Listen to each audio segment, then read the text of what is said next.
Hello and welcome to this second look exploring session. This time we are looking at the true tragedy of Richard III from the repertoire of the Queen's Men. We've already done a first look exploring session at this play, which means we stop and start and discuss and talk at great length about what we think is going on, and we completely destroy the flow of the material and we read out stage directions, and we enjoy it and it's rather fun, but it does break up how the play flows. And so for our second look exploring sessions, we run at these plays with pace and enthusiasm and just a wanton abandon. They are semi-planned, but by and large we're all here just mucking out and trying to see, as I say, how the play flows. So today we're going to be flowing through scenes 1 to 10, depending on how you count the scenes, which is probably a little earlier than a normal interval would live in a stage production, but that's where we're going to today, and we're going to then continue the play tomorrow with similar pace and aplomb. It's not going to be perfect. People's Wi-Fi may suddenly crash.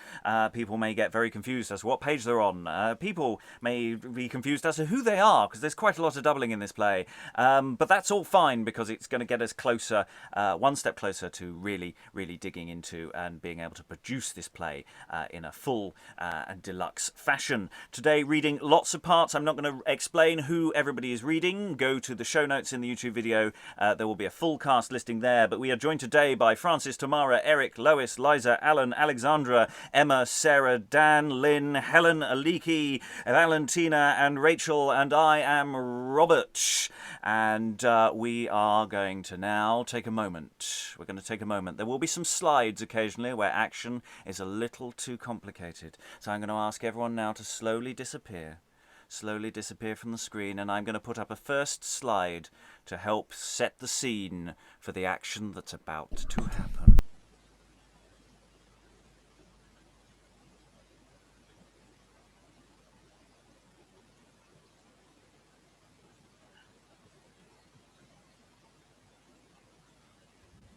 Cresce cruor, sanguis satietur sanguine. Cresce quod spero Quito, oh Quito, Quito, vindicta. Truth! Well met.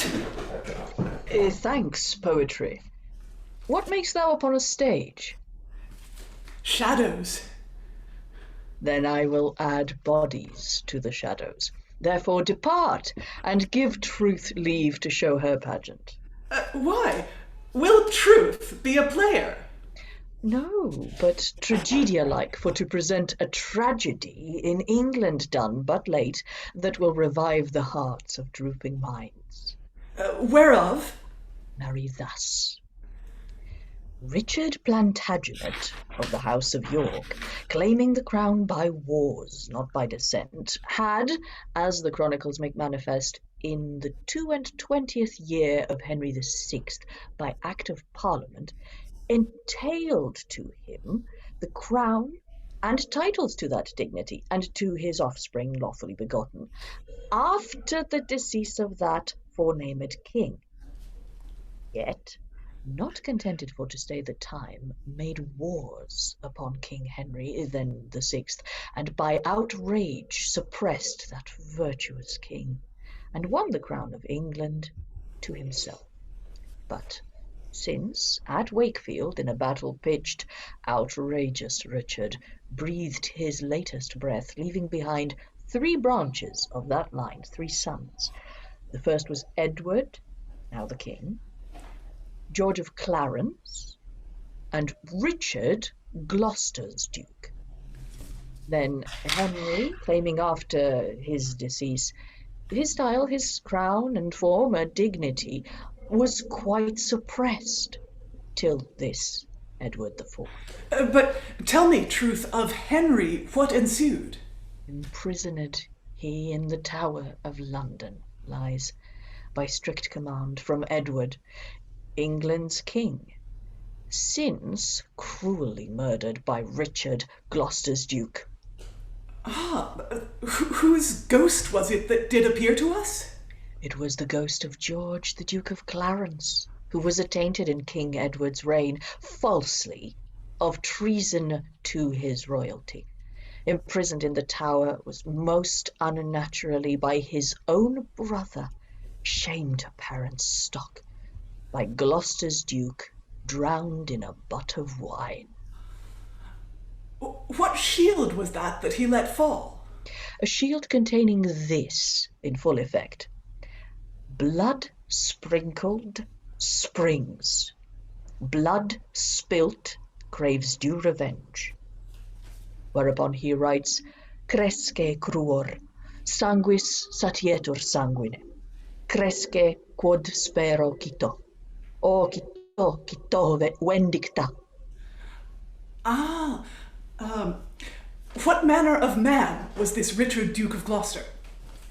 A man ill-shaped, crooked-backed, lame-armed, withal valiantly minded, but tyrannous in authority. So during the minority of the young prince, he is made Lord Protector o'er the realm. Gentles, suppose that Edward now hath reigned full 22 years, and now to die hath summoned all his nobles to the court to swear allegiance with the Duke his brother, for truth unto his son, the tender prince, whose father's soul is now near flight to God, leaving behind 2 sons of tender age, 5 daughters to comfort the hapless queen, all under the protection of the Duke of Gloucester. Thus, gentles, excuse the length by the matter, and here begins truth's pageant. Poetry, wend with me. Long live my sovereign in all happiness. An honourable age with grossest wealth hourly attend the person of the king. And welcome, you peers of England, unto your king. For unthankfulness the heavens have thrown thee down. I fear for our ingratitude, our angry God doth frown. Why, nobles, he that lay me here can raise me at his pleasure. But, my dear friends and kinsmen, in what a state I now lie, it is seen to you all, and I feel myself near the dreadful stroke of death. And the cause that I have requested you in friendly wise to meet together is this: that where malice and envy sowing sedition in the hearts of men, so would I have that admonished and friendly favours overcome in the heart of you, Lord Marquess and Lord Hastings, both. For how I have governed these 22 years, I leave it to your discretions. The malice has still been an enemy to you both, that in my lifetime I could never get any league of amity betwixt you. Yet at my death, let me entreat you to embrace each other, that at my last departure you may send my soul to the joys seal. For leaving behind me my young son, your lawful king under my decease, may be by your wise and grave counsel so governed, which no doubt may bring comfort to his famous realm of England. But what saith Lord Marquess and Lord Hastings? What? Not one word?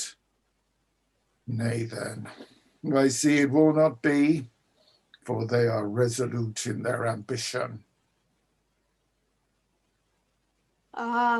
Yield, Lord Hastings, and submit yourself to each other. And you, Lord Marquess, submit yourself, and see here the aged king, my father, how he sues for peace betwixt you both. Consider, Lord Marquess, you are son to my mother, the queen, and therefore let me entreat you to mitigate your wrath, and in friendly sort embrace each other. Nay, cease thy speech, Elizabeth. It is but folly to speak to them, for they are resolute in their ambitious minds. Therefore, Elizabeth, I feel myself at the last instant of death, and now must die, being thus tormented in my mind. May it be that thou, Lord Marquess, that neither by entreaty of the prince nor the courteous words of Elizabeth his daughter may withdraw thy ambition from me? May it be, Lord Hastings, canst not perceive the mark his grace aims at? No, I am resolute except thou submit. If thou be resolute, give up the upshot, and perhaps thy head may pay for the losses. Ah, gods! Sith at my death you jar! What will you do to the young prince after my decease? For shame, I say. Depart from my presence and leave me to myself, for these words strike a second dying in my soul. Ah, my lords, I thought I could have commanded a greater thing than this at your hands, but sith I cannot, I take my leave of both of you, and so depart and trouble me no more. With shame, and like your majesty, I submit, therefore, craving humble pardon on my knees, and would rather that my body should be prey to mine enemy, rather than I will offend my lord at the hour and instant of his death. Ah, thanks, Lord Hastings. Yield, Lord Marquis, sith Lord Hastings is content to be united. I yield, Lord Marquess. Thou art too obstinate. My gracious lord, I am content, and humbly crave your grace's pardon on my knee, for my foul offence, and, see my lord, my breast opened to mine adversary, that he may take revenge. Then once it shall be said, I will offend my gracious sovereign. Now, let me see you friendly give one another your hands. With a good will, an't like your grace. Therefore, Lord Marquess, take my hand, which once was vowed and sworn to be thy death, but now, through entreaty of my prince, I knit a league of amity forever. Well, Lord Hastings, not in show, but in deed, take thou here my hand, which was once vowed to have shivered thy body in piecemeals, that the fowls of the air should have fed their young withal. But now, upon allegiance to my prince, I vow perfect love, and live friendship forever. Now, for confirming of it, here take your oaths. If I, Lord Hastings, falsify my league of friendship vowed to Lord Marquess, I crave confusion. Like oath take I, and crave confusion. Confusion. Now, my lords, for your young king that lieth now at Ludlow, attended with Earl Rivers, Lord Grey, his two uncles, and the rest of the Queen's kindred, I hope you will be unto him as you have been to me. His years are but young, 13 at most, unto whose government I commit to my brother, the protector. But to thee, Elizabeth, my daughter, I leave thee in a world of trouble. And commend me to thy mother, to all thy sisters, and especially I give thee this in charge upon and at my death. Be loyal to thy brother during his authority, as thyself art virtuous. Let thy prayers be modest, still be bountiful in devotion. And thus, leaving thee with a kiss, I take my last farewell. For I am so sleepy that I must now make an end. And here, before you all, I commit my soul to Almighty God, my Saviour and sweet Redeemer, my body to the earth, my sceptre and crown to the young prince, my son. And now, nobles, draw the curtains and depart. He that made me, save me. Unto those hands I commend my spirit.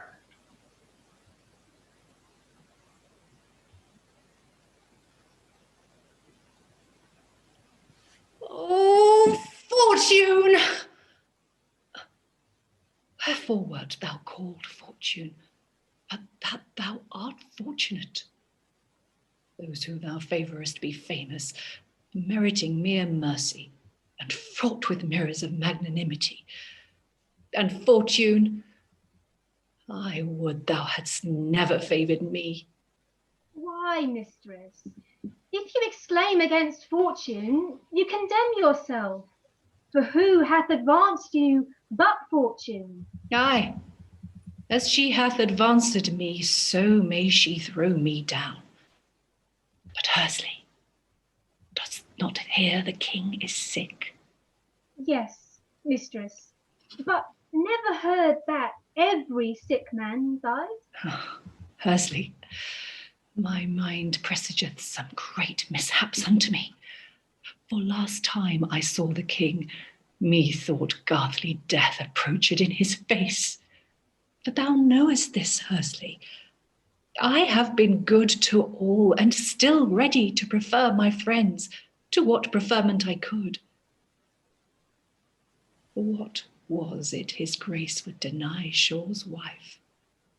Of anything, yea, were it half his revenues, I know his grace would not see me want. And if his grace should die, as heavens forfend it should be so, I have left me nothing now to comfort me withal. And then those that are my foes will triumph at my fall. But if the king escape, as I hope he will, then will I feather my nest, that, blow the stormy winter never so cold, I will be thoroughly provided for one. But here comes Lodowick, servant to Lord Hastings. How now, Lodowick? What news? Mistress Shaw, my lord would request you to come and speak with him. I will, Lodowick, but tell me, what news? Is the king recovered? Aye, Mistress Shaw, he hath recovered that he long looked for. Lodowick, how long is it since he began to mend? Even when the greatest of his torments had left him. Oh, but are the nobles agreed to the contentment of the prince? The nobles and peers are agreed as the king would with them. Oh, Lodowick, thou revivest me. Aye, but few thought that the agreement and his life would have ended together. Why? Lodowick? Is he dead? In brief, Mistress Shaw, he hath changed his life. His life! Oh, me. Unhappy woman. Now is misery at hand. Now will my foes triumph at this, my fall. Those whom I have done most good will now forsake me. Oh, Hursly, when I entertained thee first, I was far from change. So was I, Lodowick, when I restored thee thy lands. Oh, sweet Edward. Farewell, my gracious lord and sovereign, for now shall Shaw's wife be a mirror and a looking glass to all her enemies. Thus shall I find, Lodowick, and have cause to say that all men are inconstant. Why, Mistress Shaw, for the loss of one friend, will you abandon the rest that wish you well? Lodowick, I must. For when the tree decays, whose fruitful branch hath flourished many a year, then farewell those joyful days and offspring of my heart. But say, Lodowick, who hath the king made protector during the minority of the young prince? He hath made his brother Duke of Gloucester protector. Oh, me! Then comes my ruin and decay, for he could never abide me to the death, no. He always hated me, whom his brother loved so well. Thus must I lament, and say all the world is unconstant. But Mistress Shaw, comfort yourself, and think well of my lord, who hath always been a helper unto you. Indeed, Lodowick, to condemn his honour I cannot, for he hath always been my good lord. For as the world is fickle, so changeth the minds of men. Why, Mistress Shaw, rather than want should oppress you, that little land which you begged for me of the king shall be at your dispose. Thanks, good Lodowick.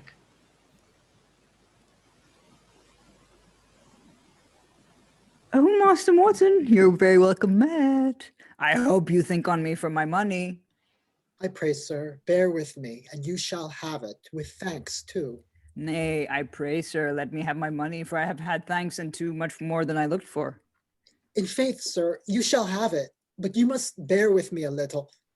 But, sir, I marvel how you can be so greedy for your money when you see, sir, we are so uncertain of our own. How so uncertain of mine own? Why, dost thou know anybody will come to rob me? No. Wilt thou come in the night and cut my throat? No. Wilt thou and the rest of thy companions come and set my house on fire? Why, no, I tell thee.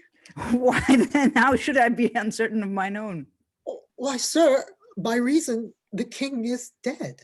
Oh, sir, is the king dead? I hope he hath given you no quittance for my debt. No, sir, but I pray stay a while, and you shall have it as soon as I can. Well, I must be content where nothing is to be had. The king loseth his right, they say. But who is this? Marry, sir, it is Mistress Shore, to whom I am more beholden to for my service than the dearest friend that ever I had. And I for my son's pardon. Now, Mistress Shore, how fare you? Well, Morton, but not so well as thou hast known me. I think I shall be driven to try my friends one day. God forfend, Mistress Shore, and happy be that sun that shall shine upon thee for preserving the life of my son. Gramercies, good father. But how doth thy son? Is he well? The better that thou livest, doth he. Thanks, father. I am glad of it. But come, Master Lodowick, shall we go? And you, Morton, you'll bear us company? Aye, Mistress Shaw, for my lord thinks long for our coming. There, Huffer. But by your leave, the king's death is a maim to her credit. But they say there is my Lord Hastings in the court. He's as good as the ace of hearts at most. Well, even as they brew, so let them bake for me. But I must about the streets to see and meet with such cold customers as I met withal even now. Mass, if I meet with no better, I'm like to keep a bad household of it. My friends, depart. The hour commands your absence. Leave me. And every man look to his charge. Renowned and right worthy protector, whose excellency far deserves the name of king than protector, Sir William Catesby wisheth my lord that your grace may so govern the young prince that the crown of England may flourish in all happiness. Ah, young prince. And why not I? Or who shall inherit Plantagenet's throne but his son? And who the king deceased, but the brother? Shall law bridle nature, or authority hinder inheritance? No. I say no. Principality brooks no equality, much less superiority, and the title of king is next unto the degree of a god. Or if he be worthy to be called valiant, that in his life wins honor, and by his sword wins riches, why, Now, I, with renown of a soldier, which is never sold but by weight, nor changed but by loss of life, I reap not the gain, but the glory. And since it becometh a son to maintain the honor of his deceased father, why should I not hazard his dignity by my brother's sons? To be baser than a king, I disdain, and to be more than protector, the law deny. Why, my father got the crown, my brother won the crown, and I will wear the crown, or I'll make them hop without their crowns that denies me. Have I removed such logs out of my sight as my brother Clarence and King Henry VI to suffer a child to shadow me? Nay, more, my nephew to disinherit me. Yet most of all, to be released from the yoke of my brother, as I term it, to become subject to his son. No, death nor hell shall not withhold me, but as I rule, I will reign, and so reign that the proudest enemy shall not abide the sharpest hour. Why, what are the babes but a puff of smoke, gunpowder, a mark for the soldiers, food for fishes, or lining for beds? Devices enough to make them away, wherein I am resolute and determining, needs no counsel. Oh, who's within? May it please your majesty. Ah, villain! Majesty. I speak but upon that which shall be, my good lord. But what's he with thee? A messenger with a letter from the Right Honourable the Duke of Buckingham. Sirrah, give place.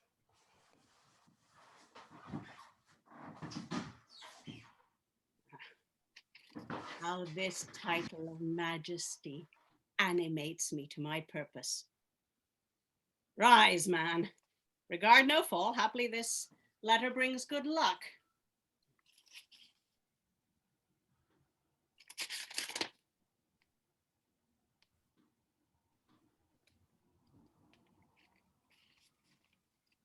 It be? Or is it possible? Does fortune so much favor my happiness that I no sooner devise, but she sets a brooch? Or doth she but to try me, that raising me aloft, my fall may be the greater? Well, laugh on, sweet change, be as be may. I will never fear colors, nor regard ruth. Valor brings fame, and fame conquers death. Percival! My lord? For so thy letter declares thy name. Thy trust to thy lord is a sufficient warrant that I utter my mind fully unto thee. And seeing thy lord and I have been long foes, and have found now so fit opportunity to join league to allay the proud enemy, tell him thus, as a friend, I do accept of his grace, and will be as ready to put into practice to the utmost of my power whate'er he shall be to devise. But whereas he hath writ that the removing of the young prince from the queen's friends might do well, tell him thus, it is the only way to our purpose. For he shall shortly come up to London to his coronation, at which instant we will both be present, and where, by the help of thy lord, I will so play my part that I'll be more than I am, and not much less than I look for.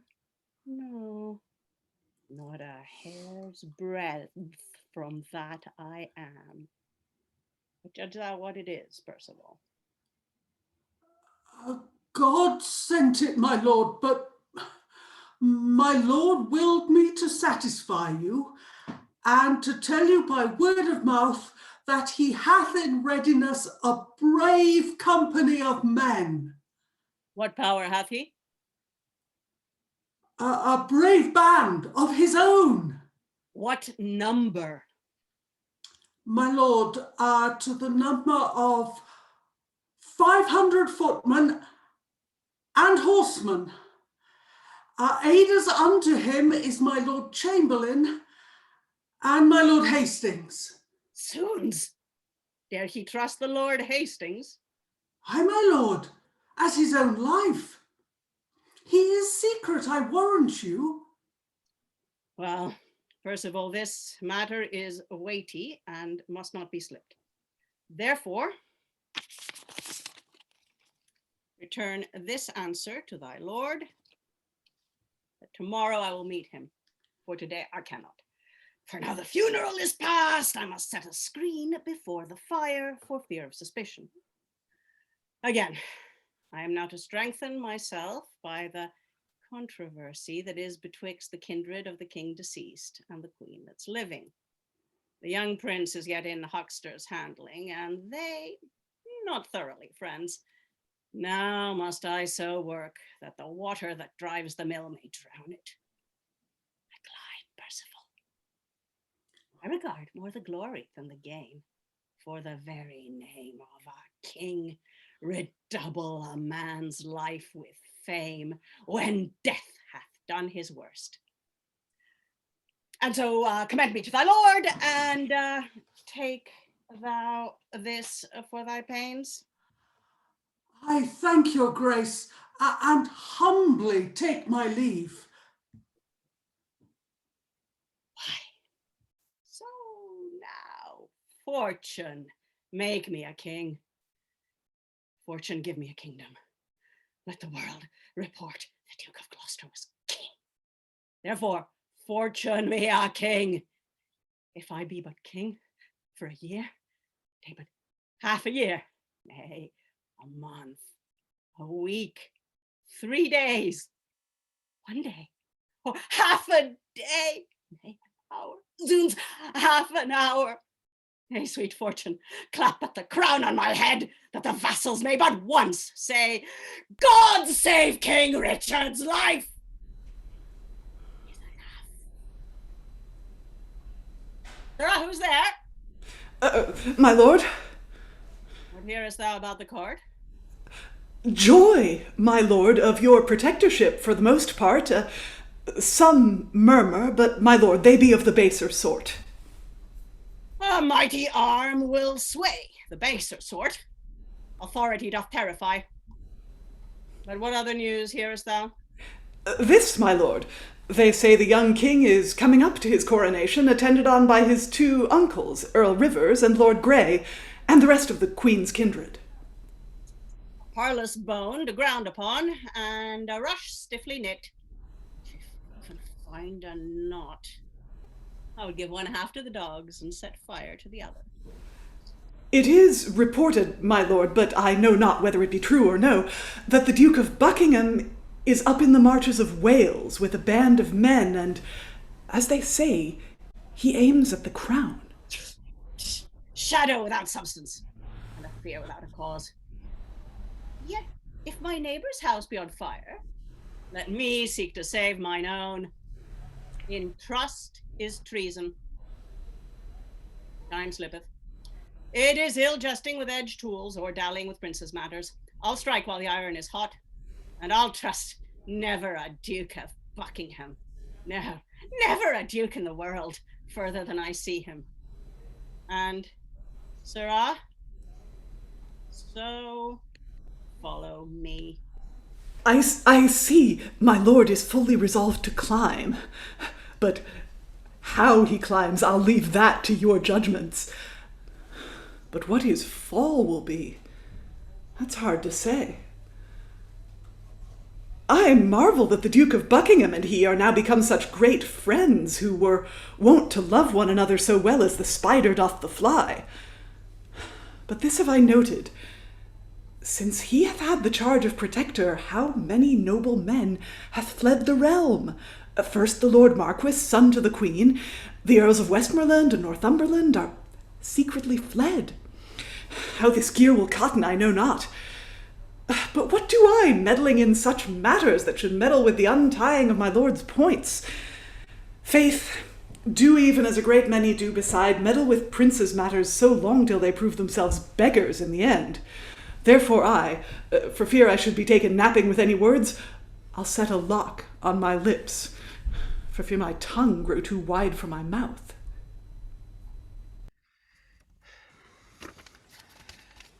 Right. Loving ankles, and the rest of this company, my mother hath written, and thinks it convenient that we dismiss our train, for fear the town of Northampton is not able to receive us. And again, my uncle of Gloucester may rather think we come of malice against him and his blood. Therefore, my lords, let me hear your opinions, for my words and her letters are alone, and besides, I myself give consent. Now may it please your grace, I will show my opinion. First note, the two houses of Lancaster and York, the league of friendship is yet but green betwixt them, and little cause of variance may cause it to break. And thereby, I think it is not requisite to discharge the company because of this. The Duke of Buckingham is up in the marches of Wales with a great power, and with him is joined the Protector, for what cause I know not. Therefore, my lords, I have spoken my mind boldly, but do as your honours shall think good. Why, my Lord Rivers, wherefore is he protector, but for the king's safety? Aye, Sir Thomas Vaughan, and therefore a traitor, because he is protector. We have the prince in charge, therefore we need not care. We have the prince, but they the authority. Why take you not the Duke of Buckingham for the king's friend? Yes, and yet we may misdoubt the Duke of Gloucester as a foe. Why then, my Lord Rivers, I think it is convenient that we leave you here behind us at Northampton for conference with them, and if you hear their pretence be good toward the king, you may in God's name make return and come with them. But if not, leave them and come to us with speed. For my sister, the Queen, hath willed it that we should dismiss our company, and the king himself hath agreed to it. Therefore we must needs obey. If it please your grace, I am content, and humbly take my leave of you all. Farewell, good uncle. Oh, God, if I do leave my father's ears, as God forbid I may, I will so root out this malice and envy sown among the nobility that I will make them wary that were the first beginners of these mischiefs. Worthily well spoken of your princely majesty, which no doubt showeth a king-like resolution. Toward young prince, and no doubt forward to all virtue, whose reign doth long prosper among us. But come, uncle, let us forward of our journey towards London. We will attend upon your majesty. Come on, mine host. What, dost thou understand my tale, or no? Faith, my guest, you have amazed me already, and to hear it again, it will mad me altogether. But because I may think upon it better, I pray you, let me hear it once more. Why then thus, I serve the right honourable Lord Protector. Aye, I know that too well.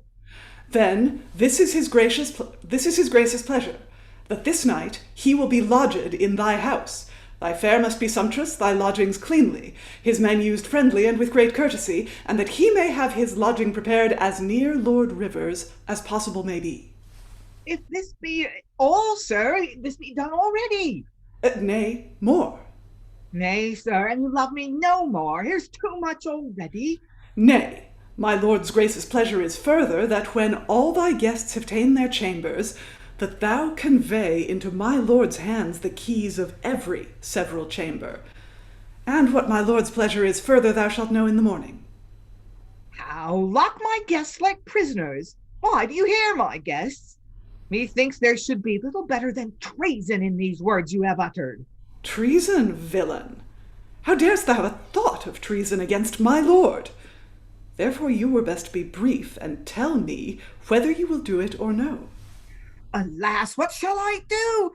Who are I best to offend? Shall I betray that good old earl that hath lain in my house these 40 years? Why, an I do, he will hang me. Nay then, on the other side, if I should not do as my Lord Protector commands, he will chop off my head. But is there no remedy? Come, sir, be brief. There is no remedy, therefore be brief, and tell me straight. Why then, sir, here's my hand. Tell my Lord Protector he shall have it. I will do as he commands me, but even against my will, God is my witness. Why then, farewell, mine host. Farewell, even the worst guest that ever came to my house. Ah, masters, masters, what a troublesome vocation I am crept into. You think that we that be innkeepers get all the world, but I think I shall get a fair halter to my neck. But I must go see things be done, to my great grief.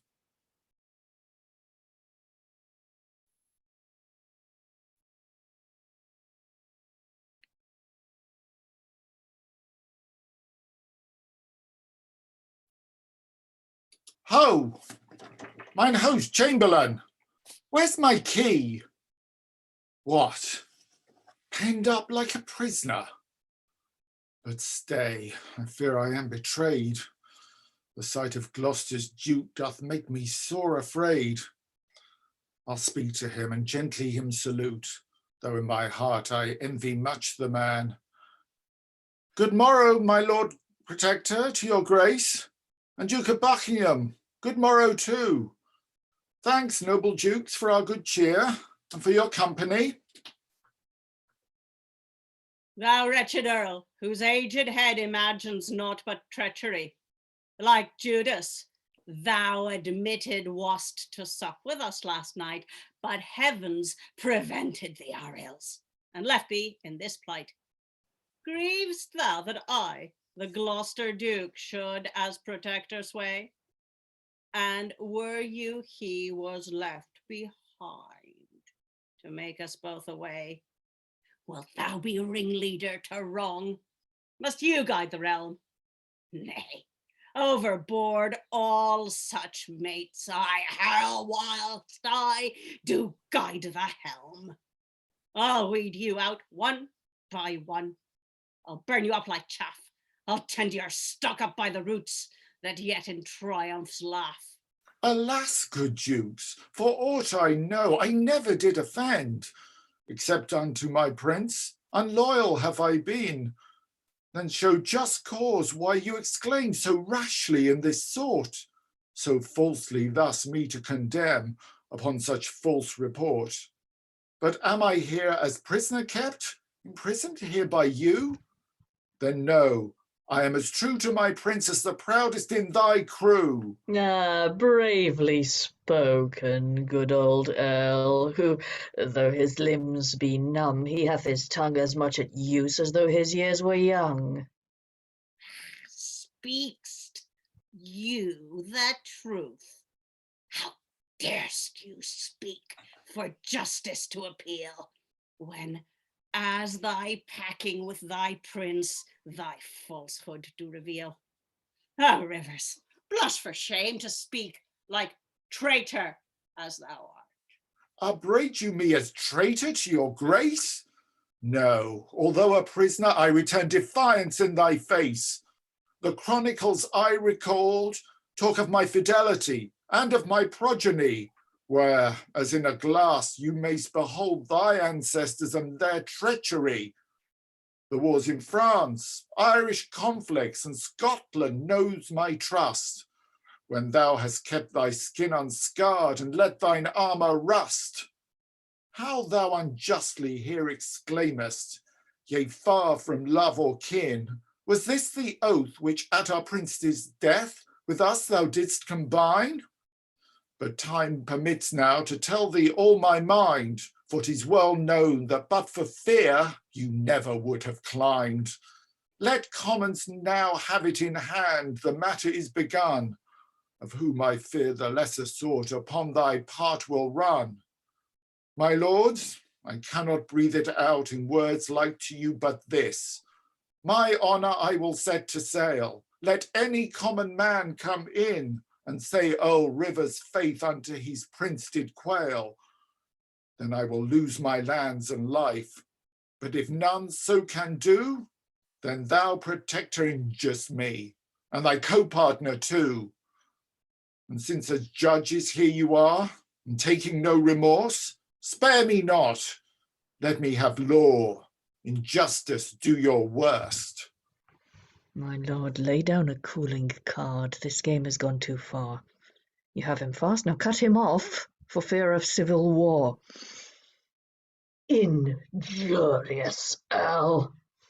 I hardly brook this portion thou hast given, thus with mine honour me to touch. But thy ruth shall begin. As thou art, I leave thee here, unto the officer's custody. First, bear him to Pomfret Castle, charge them to keep him secretly, and, as you hear from me, so deal. Let it be done immediately. Take from your garrison one whole band to guard him thither safely. And sendest thou me to common jail? Nay then, I know thy mind. God bless these young and tender babes that I do leave behind, and God above protect them day and night. Those are the marks that thou aimest at, to rid them from their right. Farewell, sweet England and my countrymen. Earl Rivers leads the way. Yet would my life might rid you from this thrall. But for my stock and kindred to the Queen, I greatly fear them all. And thus, disloyal Duke, farewell. Whenever this is known, the shame and infamy thereof will sure be thine own. So, now, my lord of Buckingham, let us hoist up sail while the wind serves. This hot beginning must have a quick dispatch. Therefore, I charge and command straitly that every highway be laid close, and none may be suffered to carry this news before we ourselves come, for if word come before us, then is our preference bewrayed, and all we have done to no effect. If any ask the cause why they may not pass, use my authority, and if he resist, shoot him through. Now, my lord of Buckingham, let us take post horse to Stony Stratford, where happily I'll stay, say such grace to the prince's dinner, that I will make the devoutest of them forget what meat they eat, and yet all for the best, I hope. Lord Grey, you do discomfort the king by reason of your heaviness. Alas, Sir Richard, how can I be merry when we have so great a charge of his grace? And again, this makes me to grieve the more, because we cannot hear from Earl Rivers, which makes me think the Protector and he have been at some words. Why, good uncle, comfort yourself. No doubt my uncle Earl Rivers is well, and is coming, no doubt, with my uncle of Gloucester to meet us. Else we should have heard to the contrary. If any have cause to fear, it is myself. Therefore, good uncle, comfort yourself, and be not sad. The sweet juice of such a grape would comfort a man were he half dead, and the sweet words of such a prince would make men careless of mishaps, how dangerous soever. Lord Grey, we hear now by all likelihoods the Protector not to be far. Therefore, we are to entertain him and the Duke of Buckingham with courtesy, both for the prince's behalf and for our own. Sir Richard Haute, I shall hardly show the Protector or the Duke of Buckingham any merry countenance, considering how hardly I have been used by them both. But yet, for love to my prince, I will bridle my affection. But in good time, they come. Long live my princely nephew in all happiness. Thanks, Uncle of Gloucester, for your courtesy. Yet you have made haste, for we looked not for you as yet. Therein I show my humble duty to your grace, whose life I wish to redouble your deceased father's days. Thanks, good uncle. Long live my gracious prince. Thanks, Buckingham. But, Uncle, you will bear us company towards London? For that we came. Gentlemen, honour for, keep your rooms. How now, Lord Grey? Do you jostle in the presence of the king? This is more than needs. My lord, I scarce touched you. I hope it be no offence. Sir, no great offence, but in the word envy will burst out. No, Lord Grey, you cannot hide your malice to us of the king's blood. Why, good uncle? Let me know the cause of your sudden quarrel. Marry thus, noble nephew, the old wound of envy, being rubbed by Lord Grey's venomous rashness, is grown to such a venomous sore that it is incurable without remove of dead flesh.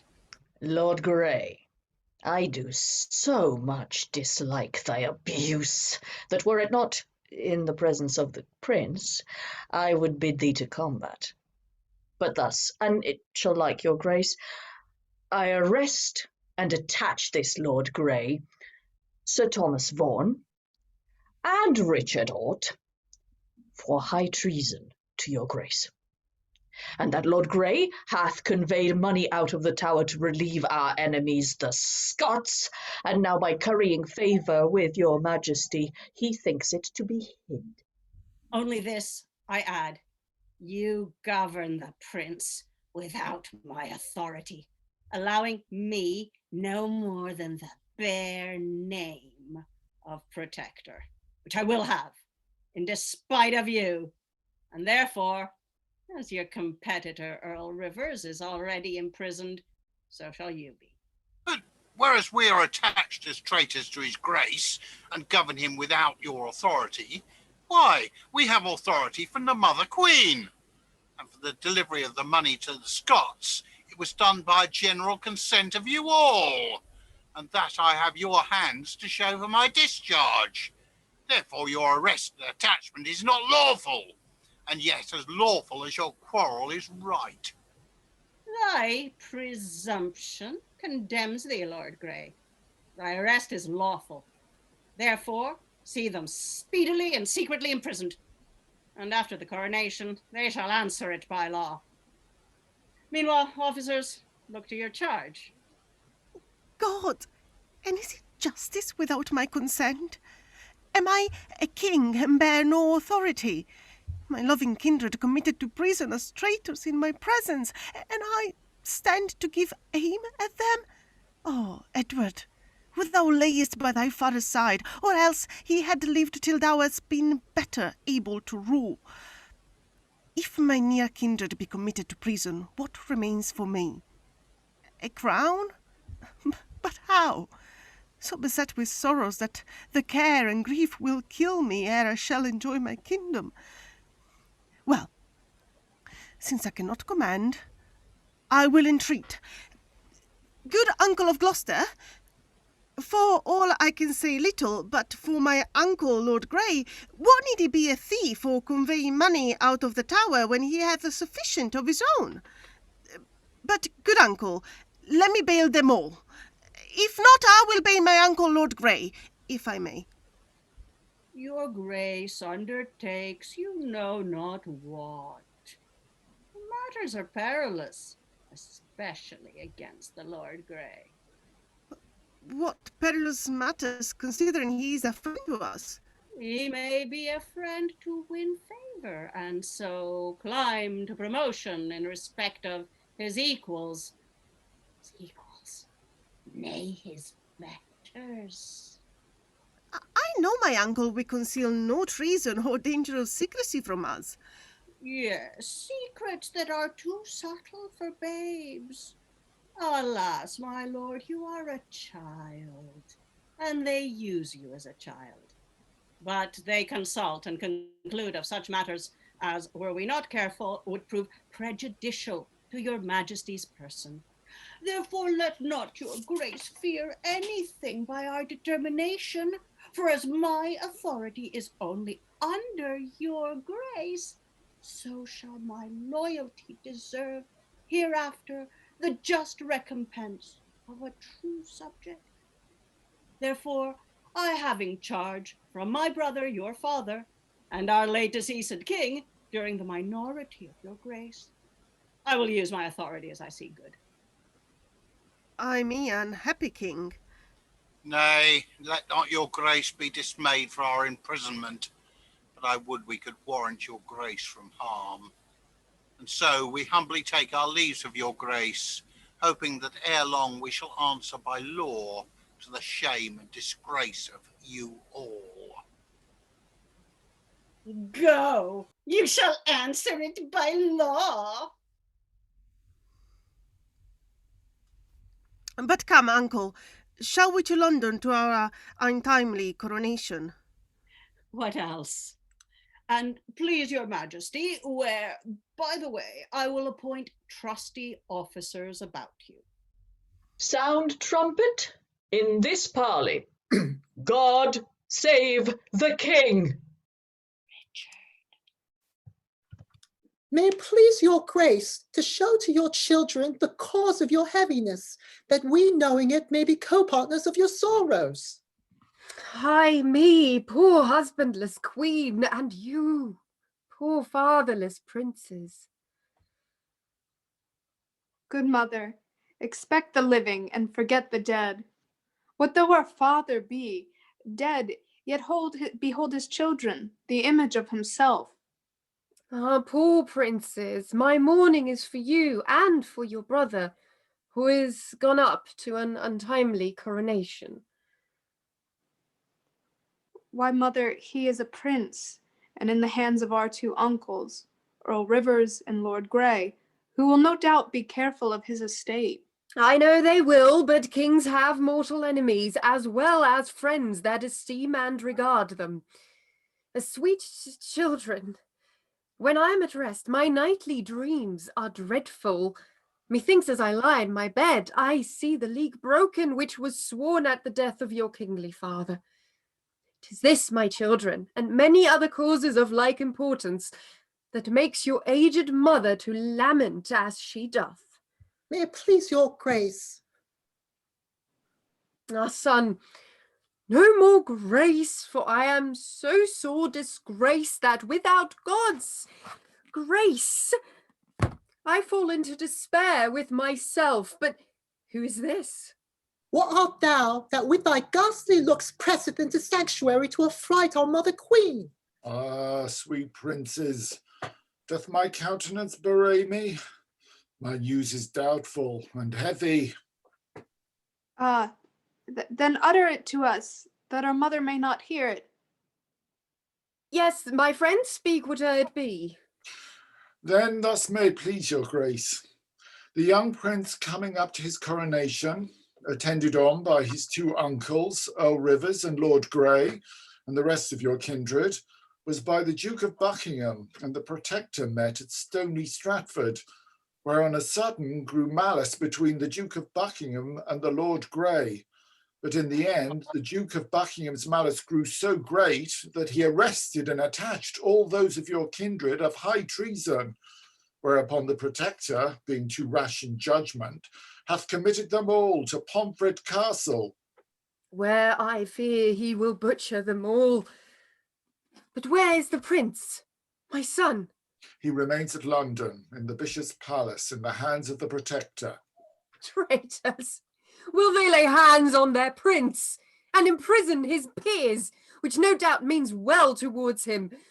But tell me, art not thou servant to the Archbishop of York? Yes, and it please your grace, for himself is here at hand with letters from the council, and here he comes. But here, my friend, grief had almost made me forget thy reward. Come, my lord, thou bringst the heavy news. Come, shoot thine arrow and hit this heart that is almost dead with grief already. Whate'er my news be, have patience. The Duke of Gloucester greets your grace. Oh, my lord, for now you hit the mark. The prince your son doth greet your grace. A happy gale that blew that arrow by. Now let me see the letter that he sent. Perhaps it may prolong my life a while. How doth my brother? Is he in health, my lord? In health, sweet prince, but longs to have thy company. I am content if my mother will let me go. Content or not, sweet prince, it must be so. Hold! And have they persuaded thee, my son, to have thy brother too away from me? Nay. First I will know what shall become of thee before I send my other son to them. Look on this letter and advise yourself, for thus the council hath determined. And have they chosen thee amongst the rest for to persuade me to this enterprise? No, my lord, and thus persuade yourself. I will not send him to be butchered. Your grace misdoubts the worst. They sent for him only to have him bedfellow to the king, and there to stay and keep him company. And if your son miscarry, then let his blood be laid unto my charge. I know their drifts and what they do pretend, for they shall both this night sleep in the tower, and tomorrow they shall come forth to the happy coronation. Upon mine honor, this is the full effect. For see, the ambushed lords are at hand to take the prince away from you by force, if you will not by fair means let him go. Why, my lord, will you break sanctuary and bring in rebels to affright us thus? No, you shall rather take away my life before you get my boy away from me. Why, madam, have you taken sanctuary? Aye, my lord, and high time too, I trow. A heavy case when princes fly for aid where cutthroats, rebels, and bankrupts should be. But, madam, what answer do you return? If I could persuade you, 'twere best to let him go. But for I see you counsel for the best, I am content that you shall have my son, and hope that you will send him safe to me. Here, I deliver him into your hands. Farewell, my boy. Commend me to thy brother. Mother, farewell, and farewell, sister, too. I will but see my brother and return to you.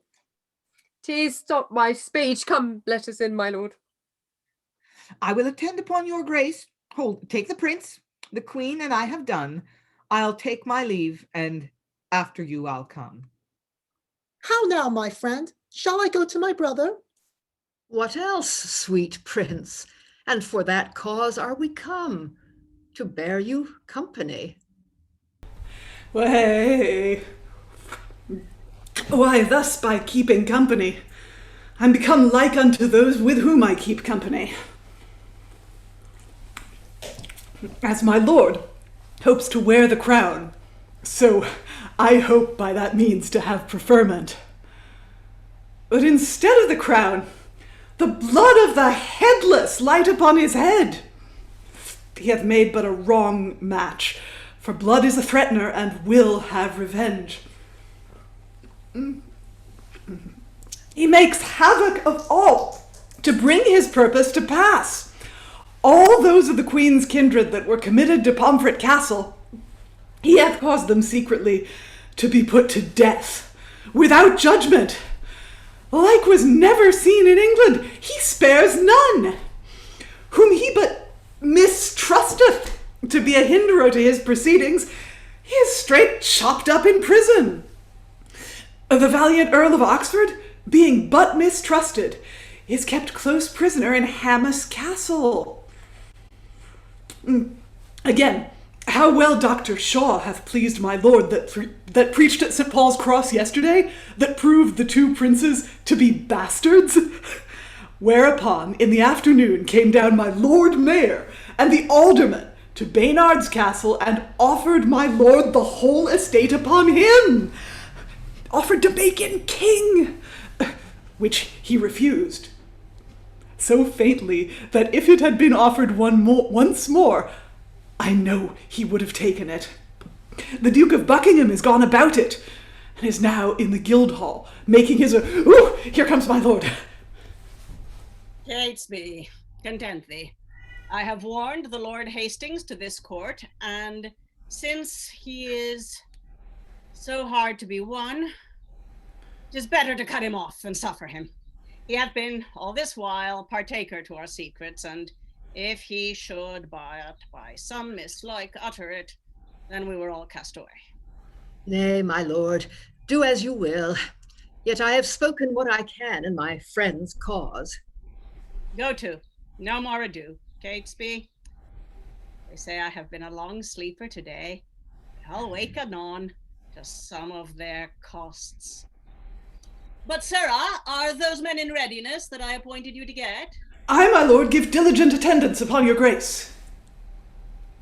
Go to. Look to it, then. Catesby, get thee thy weapons ready, for I will enter the court. I will, my lord. Doth my lord say that he hath been a long sleeper today? There are those of the court that are of another opinion, that thinks his grace lieth never long enough abed. Now, there is court held today by divers of the council, which I fear me will cost the Lord Hastings and the Lord Stanley their best caps. For my lord hath willed me to get 6 ruffians in readiness, and when he knocks with his fist upon the board, they to rush in and cry, "Treason! Treason!" and to lay hands upon the Lord Hastings and the Lord Stanley, which, for fear I should let slip, I will give my diligent attendance. Come, bring him away. Let this suffice. Thou and that accursed sorceress, the Mother Queen, hath bewitched me. With the assistance of that famous strumpet of my brother's, Shore's wife, my withered arm is a sufficient testimony. Deny it if thou canst. Lay not Shore's wife with thee last night? That she was in my house, my lord, I cannot deny, but not for any such matter. If, villain, feedst thou me with ifs and ands? Go fetch me a priest, make a short shrift, and dispatch him quickly. For by the blessed Saint Paul, I swear I will not die until I see the traitor's head. Away, Sir Thomas! Suffer him not to speak. See him executed straight. And let his co-partner, the Lord Stanley, be carried to prison also. 'Tis not his broke head I have given him shall excuse him. Catesby, go you and see it presently proclaimed throughout the city of London by a herald of arms that the cause of his death and the rest were for conspiring by witchcraft the death of me and the Duke of Buckingham, that so they might govern the king and rule the realm. I think the proclamation be almost done. Aye, my good lord, and finished too. Well then, about it. But hearest thou, Catesby, meanwhile, I will listen after the success of the Duke of Buckingham, who is labouring all this while with the citizens of London to make me king, which I hope shall be shortly. For thou seest, our foes now are fewer, and we nearer the mark than before. When I have it, look thou for the place of thy friend, the Lord Hastings. Meanwhile, how about thy business? I thank your grace.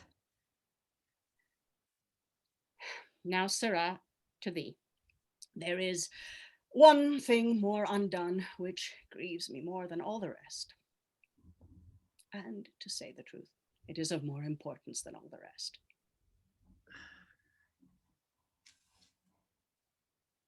Ah, that my lord would utter it to his page. Then should I count myself a happy man if I could ease my lord of that great doubt. I commend thy willingness, but it is too mighty and reacheth the stars. The more weighty it is, the sooner shall I, by doing it, increase your honour's good liking toward me. Be assured of that. But the matter is of weight and great importance, and doth concern the state. Why, my lord, I will choke them with gifts that shall perform it. Therefore, good my lord, trust me in this cause. Indeed, thy trust I know to be so true that I care not to utter it to thee. Come hither. And yet the matter is too weighty for so mean a man. Yet, good my lord, utter it. Why, Thus it is. I would have my 2 nephews, the young prince and his brother, secretly murdered. Soon, villain, it is out. Wilt thou do it, or wilt thou betray me? My lord, you shall see my forwardness herein. I am acquainted with one James Tyrell, that lodgeth hard by your honour's chamber. With him, my lord, so will I work, that soon at night you shall speak with him.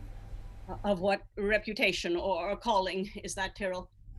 We trust him with that which, once known, were the utter confusion of me and my friends forever. For his trust, my lord, I dare be bound. Only this, a poor gentleman he is, hoping for preferment by your grace. And upon my credit, my lord, he will see it done. Well, in this be very circumspect and sure with thy diligence. Be liberal, and look for a day to make thee bless thyself, wherein thou served so good a lord. And now that Shore's wife's goods be confiscate, go from me to the Bishop of London, and see that she receive her open penance. Let her be turned out of prison, but so bear as a wretch that worthily hath deserved that plague. And let there be straight proclamation made by my lord the mayor, that none shall relieve her, nor pity her, and privy spies set in every corner of the city, that they may take notice of them that relieve her, for as her beginning was most famous above all, so will I have her end most infamous above all. Have a care now, my boy, and win thy master's heart forever.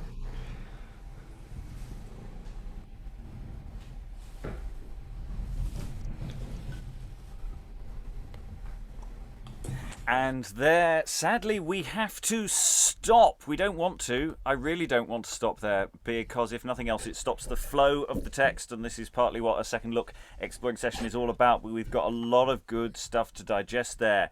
Lots of things went a little bit wrong, but that's the nature of the beast. It's fine. We're not here for perfection. We're here to get a sense of what can be done with these things, what can be done better, what can be done on a stage, what can be done in other mediums. So I've got lots of interesting notes, and there were some really good things coming out in the chat.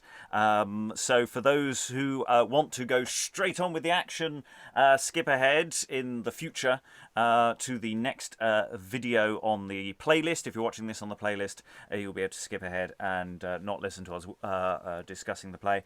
Otherwise, continue listening as just talk about some of the things coming up there. In a production, we probably still go on to see what we're calling Scene 11, where we complete the arc of Mistress Shaw. So that's sort of something that I'm feeling, that this arc, the narrative thrust of this is really nice.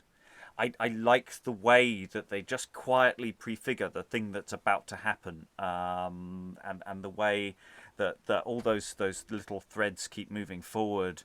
There's lots of lovely set pieces that are really nice, but there's still so much more potential to what we've been able to just roughly do here.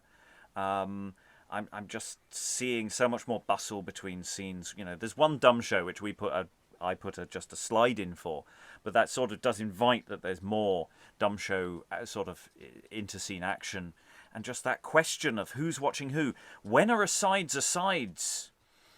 I don't know how many people had that question coming up of, Valentina as the young prince has this epic aside, but there's bits of it that are not, that it might not be an aside. It could actually be said to the room, but it probably isn't. And then you do speak to people, and so many people have these asides that sort of might not be asides, or bits of them aren't, and deciding how that all fits together is really interesting. So obviously we're not here to criticise anybody else's performances, but thoughts about what can be improved, or where we can take this play further in a full production is thoughts, or just interesting things that came to you. I'll start with character arc, actually. Richard of Gloucester, who appears but says nothing for ages. I liked the detail of the crying. I utterly was convinced that Richard was very sad there. How is it to run Richard at pace and start the flowingness of, because he's got these speeches and these dialogues, and it does all start colliding into itself. Yeah, I mean, it's beautiful. It is, even to read it. What I did, which is what I don't generally do in our first looks, is I gave him a lot more pauses and a lot more kind of changes of timing, and that's really satisfying. I don't know about character arc as such, because I don't know that I was really thinking about kind of who he is becoming yet, so much as I was just rattling away from scene to scene and hoping that I could still read it with my contact lenses on, which was a bit of a problem occasionally. Yeah, it's a great play. I love this play. Because we workshopped bits of this the other day, and I kept mentioning sort of these Brechtian moments, and it doesn't have to be played that way, but those moments when characters are asking what do they do next, but also Richard, talking about his ambitions in very specific things. He really wants that moment with the crown, doesn't he? I mean, that's something that, wow, that's something that I think shows just a moment of despair. And I couldn't really do it for this, but in a full rehearsed production, I think underneath you have to see that that's all he has, because he's hollow inside. Yeah, and aside, it's tricky. I mean, I tried to differentiate as much as I could, but I can't always tell what's soliloquy and what's aside and what's kind of, yeah. So other thoughts from the room? I'm not going to curate this too much. Eric. Well, also that bit with the page, because I mean, okay, I wasn't here for the first look, but the sort of wanting to reveal the how to murder the princess was just really well done. It's like just the building up of like, no, I can't tell you, it's too important, it's crucial, it's a state secret, and then like just sort of like, but I have to tell someone. Yeah, Helen. He does that a lot, though. I mean, with the very minor character of Percival, poor fellow who was completely lost in this play, I'm afraid. And he told Percival far too much.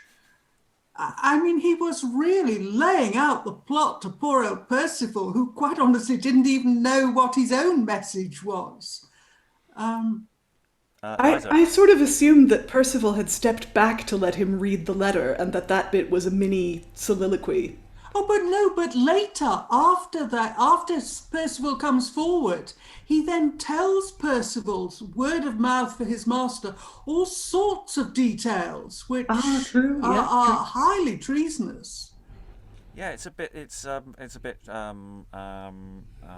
Robin Hood, Prince of Thieves, Sheriff of Nottingham moment, just talking to random characters in passing, quality to it. He does need sometimes to just let it out. And the page is such a massive. I mean, the page has no name. It's just called Page, but you look at this pass list and go, oh, there's a page. But page is massive. He's much bigger than Buckingham, who barely gets a line. Buckingham is always mentioned as this guy, but almost doesn't. Has one quite good scene in this half, and that's about it. Apart from some presents. I mean, how's the page for you, Liza?